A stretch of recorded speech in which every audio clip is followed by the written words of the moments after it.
Welcome to Land Academy.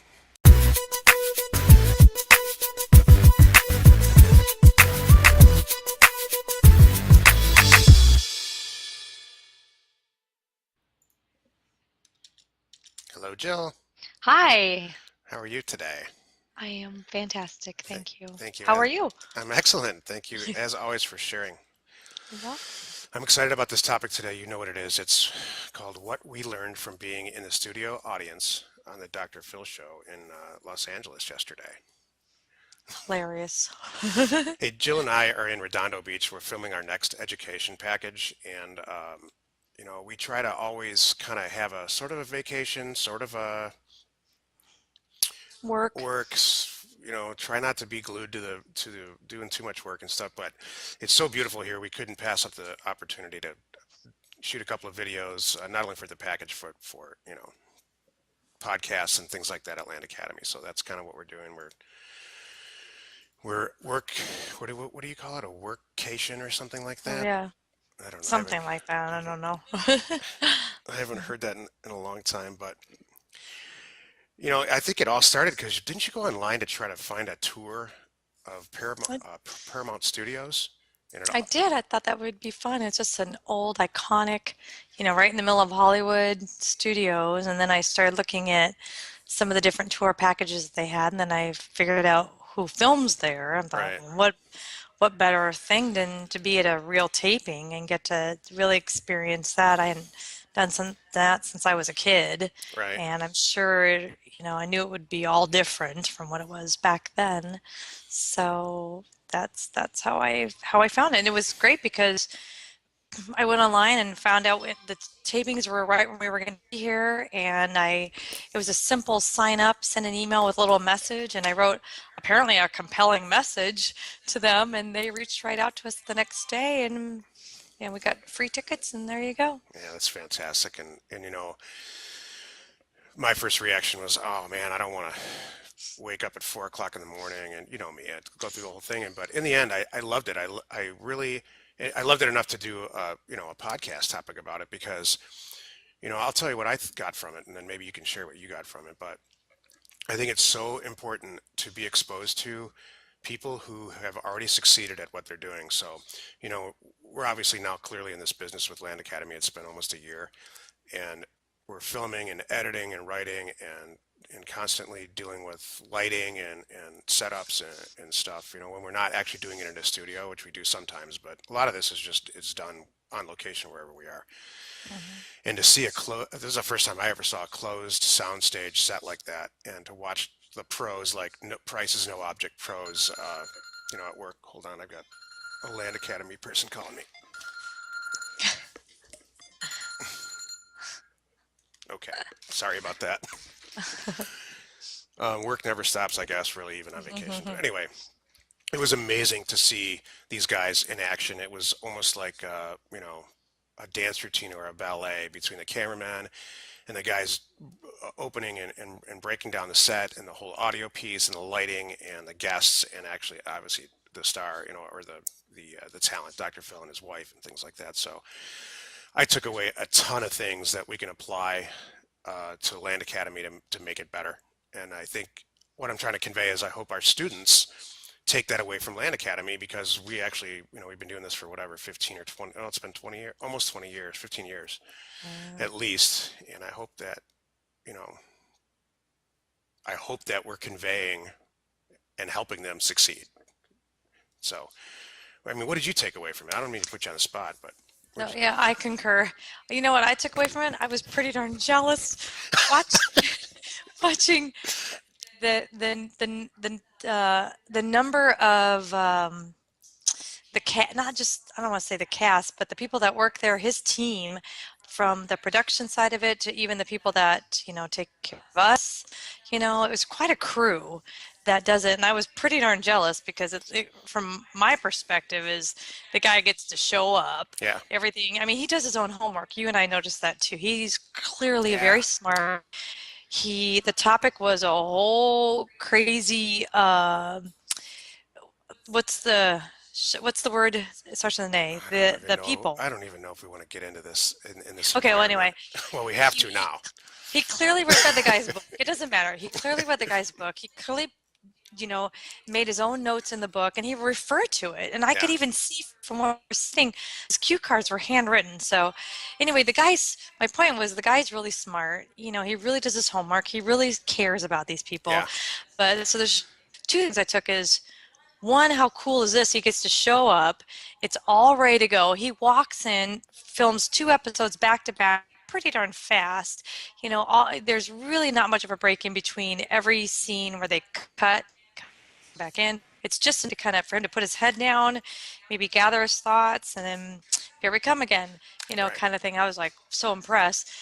But by the time he films his 2 episodes that day, and he and dear Robin leave, they're out having a nice lunch, and they're probably done goofing off. I'm like, can't wait to be at that level, where I just walk in and I don't have to think about production. I, probably even don't have to think about what I'm wearing today. That's all figured out for me, Yeah. and everything. It looks so cool.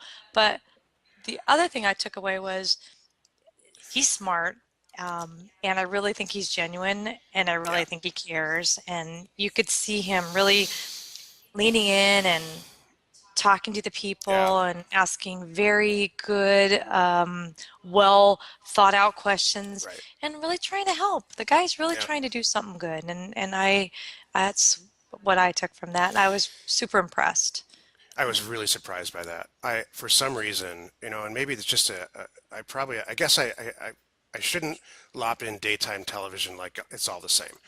So it's clearly a daytime TV show, and I really, in the back of my head, expected to walk in there and have it be kind of like a little play, Hmm. like where there's disingenuine guests and have him kind of have maybe an actor attitude, like I'm too good for this. Let's just kind of get this thing done. Let's get out of here. And it was not that at all. The Not at guy, all. the guy that they interviewed, it was some people that started a television reality TV show about what's that religion in the Do you want to Pennsylvania? say it now? Yeah, let's say. I mean, you All started on the right. path. It was Amish, and the Yeah, the guy wrote Amish, called the Amish Amish Mafia. Mafia. That's it. Yeah, it's like I didn't know anything about any So of Dr. Phil this. yesterday interviewed the head of the Amish Mafia. That's the show that we went to yesterday. He started the whole show, and he wrote this book. Now we got the free book now. Right. So, oh, it's hilarious. So, I mean, and I expected that just to be a hoax where people started throwing chairs around the studios, and it wasn't at all. The guy wrote a book. Dr. Phil clearly read the book before yesterday or whenever he read it. He did his homework, and he asked some real questions. So I don't know when that's going to air, but you know, it all comes back to what I try to do at Land Academy, and I know you do it, and you do it naturally, is just trying to just be believable. Yeah, we're doing this stuff every day. We're going to help you. And he really, that's the other thing I took away from that is that he really genuinely likes to, I think he believes that he trying to help these people. He even, Hmm. remember that piece that he did kind of in the middle between the I was just gonna say two that. shows where he explained everything he didn't have to do that. He No, explained to, he go ahead. just do it. I didn't know. I just what you're saying. He came out in the middle now, and it was really.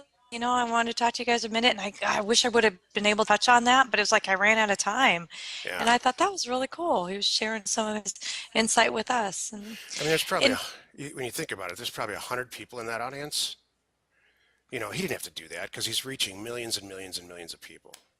hmm So, but he did. He took a few minutes and talked to us about a little more about the little more about the topic and some really good right, information just to get it out there. right, So about these people and their lives and some of the not good stuff. But anyway, right.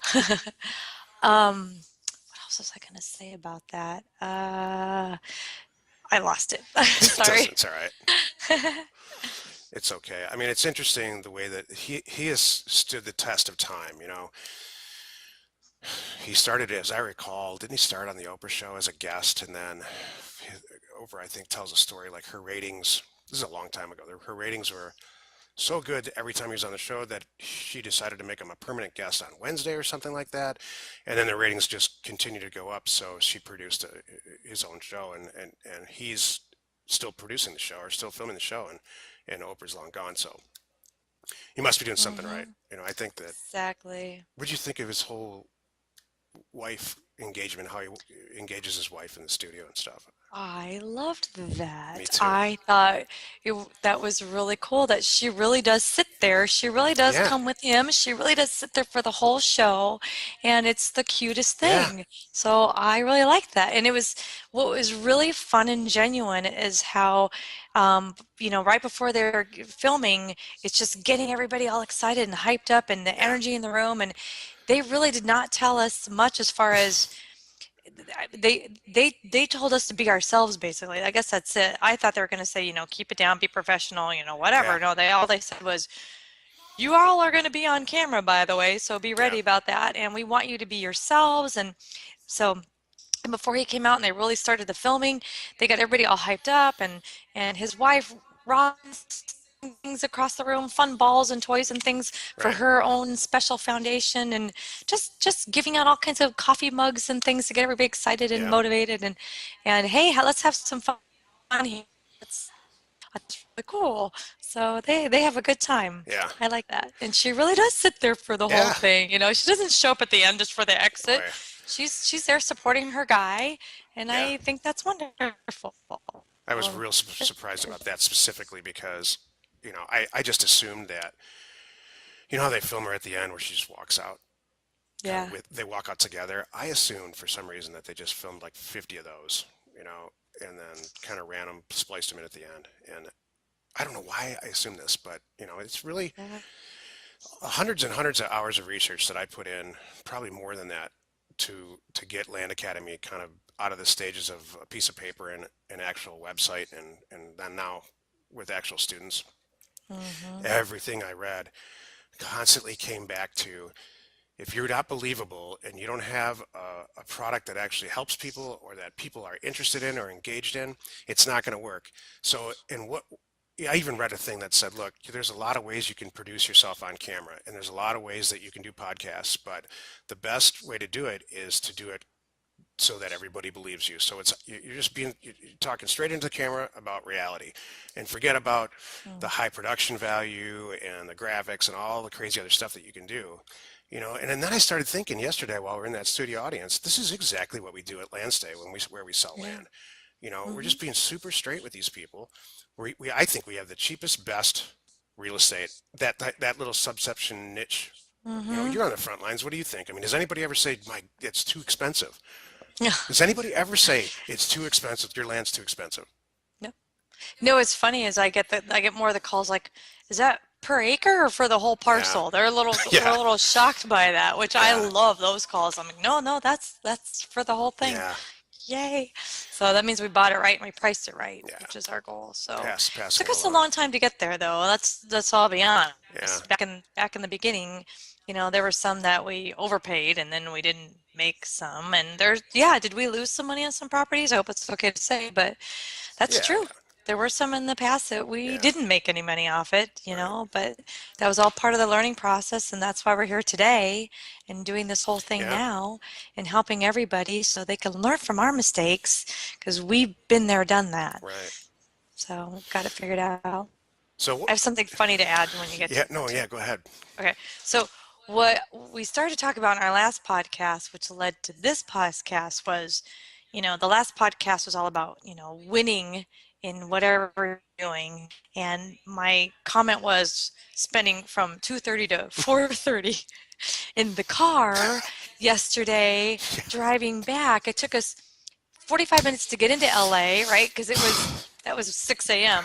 But from 2:30 to 4:30, getting out of LA and getting back to the beach, back down to Redondo Beach, everyone, is on a Wednesday is awful. So there's a lot of other words I can say, but I'm not saying them. So it's just awful. So that we all the way home we're thinking we're winning. Yeah, We don't have to do that's what I this. took Look out at of that.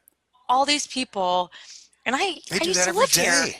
I know, it's been long enough that I forgot about that. But when I lived here, I did have a commute where I had to Yeah, leave 2 hours before I had to be to work because I worked in downtown LA to yeah, get on time and parked and all that. It was crazy, and you forget sometimes. So it was a good little reality check of how much I love what we're doing and yeah. how great it is. We can work from anywhere, and this is awesome.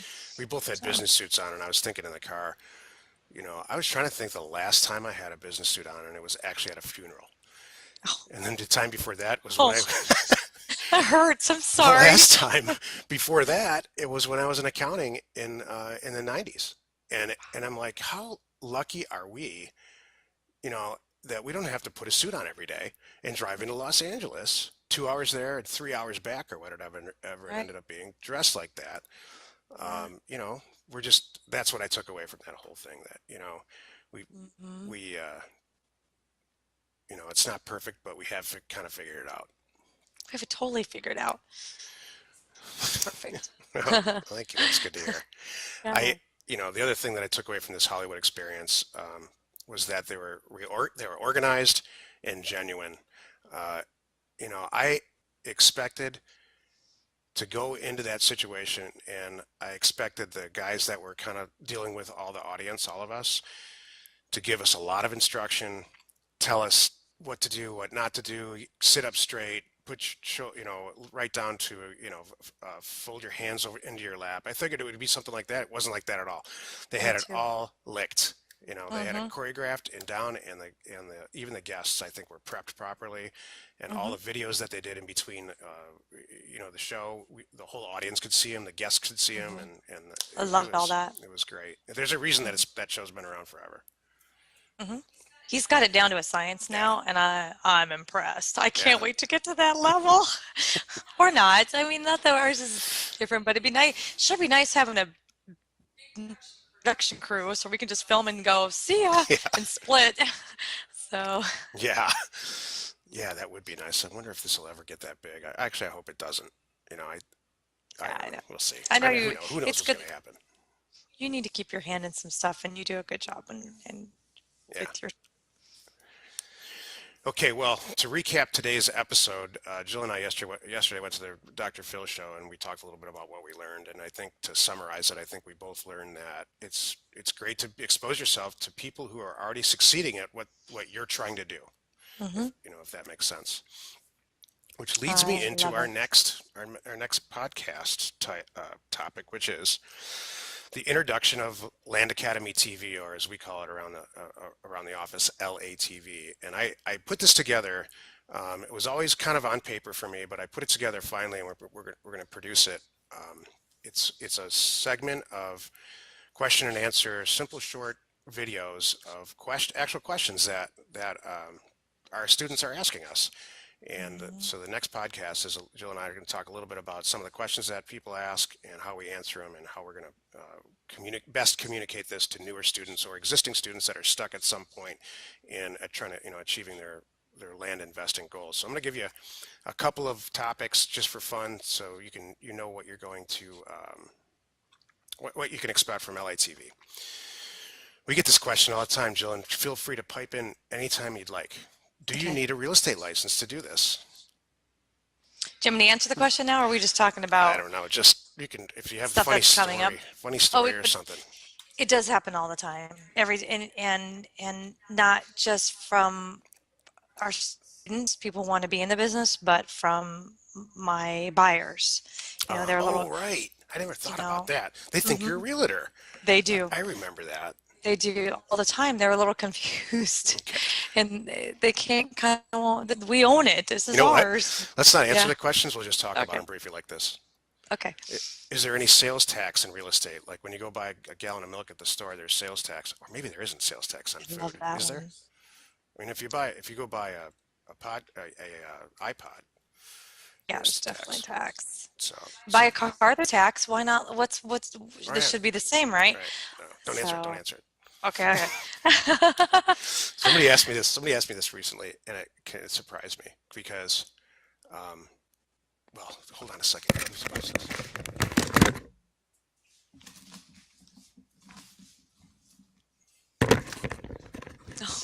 This is the question that they ask. I got this question from a guy yesterday who's thinking about buying the package. I'm pretty sure he's gonna buy it, and I'm not pushing him at all because I just don't think he's ready. But we'll see. He asked me, what do you do with about the property? Let's say you buy a piece of property and it doesn't sell as fast as you want. It's a good terms property and you own it for 6 months. What do you do about all the property taxes? So the reason I jumped up is that this is what we get in the mail every day. These are properties. Can you see this on camera? Okay. Yeah, it's good. Yeah. Like every week we get hundreds. We own so many properties. We get these tax bills. Yeah. Sometimes they'll come in a like a one package, a big I box got or a bundle bank. from the county because they're like it's cheaper than sending them all individually. They'll package them up for us. I got a banker's box full of them one time. Yeah. We bought like 1,200 properties in one county. Yes. So, you know, he was concerned, and it's a valid concern. Actually, it's a pretty good question. What do you do? I mean, all right, so let's say the planets are all aligned. You buy a bunch of properties in an area, you start marketing them, and they just don't sell as fast as you want them to. What do you do about all these accumulated back taxes? How much is it going to cost? So we'll talk about that. Another question Mm-hmm. I get all the time is, I suck at math. You know, can I succeed at this? And that cracks me up because Mm-hmm. I we're agree. both good at math, but there's a lot of people that I have. Some of my first student, Mark, I talk about him all the time, is a multimillionaire now, and he's a history major in college, and he self-proclaimed does never been in Excel, not once in his life has ever been in Excel. So I guess I answered that question, and I shouldn't. Please tell me that he is now. You taught him Excel, I'm sure. No, no. Seriously? Oh, He wow. he he subs out. This is true. He called me. This guy is a multimillionaire in real estate, and exactly what we do for a living. Not like apartments or anything, but buying rural cheap land and selling it on terms. And he called me and said he was helping a guy out and he needed an ROI schedule, a return on investment Oh. schedule for the types of properties that we do. And I kicked one out real quick. And this is Mm-hmm. plastered all over our packages. So it's a funny anecdotal story, and everybody loves Mark. We all love Mark. You know, I Oh, mean, yeah. he's the Good greatest guy. guy ever. But he's just funny about. He's like, yeah, I don't really believe that we need to do math to succeed in real estate. I'm like, okay. Okay. All right. Another question I get all the time, and we'll cover it in the next, in the Land Academy TV, LA TV, is great, Steve. You tell us you don't need to have a ton of money to get in this business, but can you please just tell the truth? How much does it really cost to really do this? And I answer that question really, really directly, and I'll give you a hint. It's not a lot at all. I started this company with 500 bucks. What else do we have in this huge long list of questions that we're about to answer? Um, what's the best county to send my first mailer out? I'm ready to go. Well, I'll answer that for Mm-hmm. you. What if how do I make sure that I don't overpay for the first two or three acquisitions that I buy, and that's real easy for me to answer. You know what the one is that I would like you to answer, Jill, when we get to it is, all right, great, I'm all set up. I purchased a couple of properties using the direct mail method that you guys teach, and everything went just like it should. I'm very, very concerned about publishing my phone number in the postings on Craigslist and eBay or wherever else you sell it because I really don't know what I'm doing yet. I mean, what if these people What call if they me? actually call me back? Look, they are going to call you back. Yeah, I know. They're going to But call you it's back. scary. It's a little scary at first. When you're brand new. I get it. So yeah, I can help with that one. What do I say when they call me back?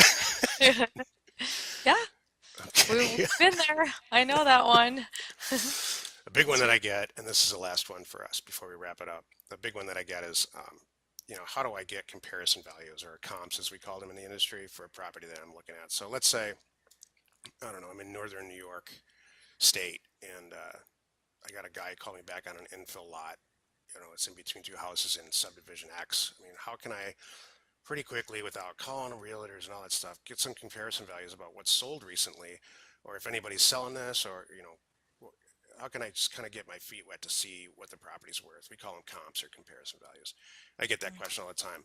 I'm staring at a list of about 50 little topics that we get like this, and I really think they're going to help a lot of people. So please join us at the next, Jill and I, at the next podcast, and then consequently LATV or Land Academy TV to get the answers to some of these questions. And hey, if you want to ask us questions, and we'll produce a quick little 5 to 10 2 to 5 minute video to answer your questions at LATV, and we'll mention your name and the whole thing. Just email them to me at steve@landacademy.org or jill@landacademy.org. You want Can to say I? yes, I go. want to add one little funny anecdote. This is for our good friend John. He is now calling us the land doctors, I and I know just want to that's say I prefer land whisperer.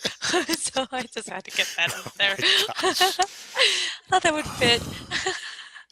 But somebody told me 15 years ago I would be a land whisperer. Yeah, that's not what I would. Okay. All good. But that's all right. We're helping people, Like, right? we're just having fun. All right. Join us for the next podcast. See you soon. Bye.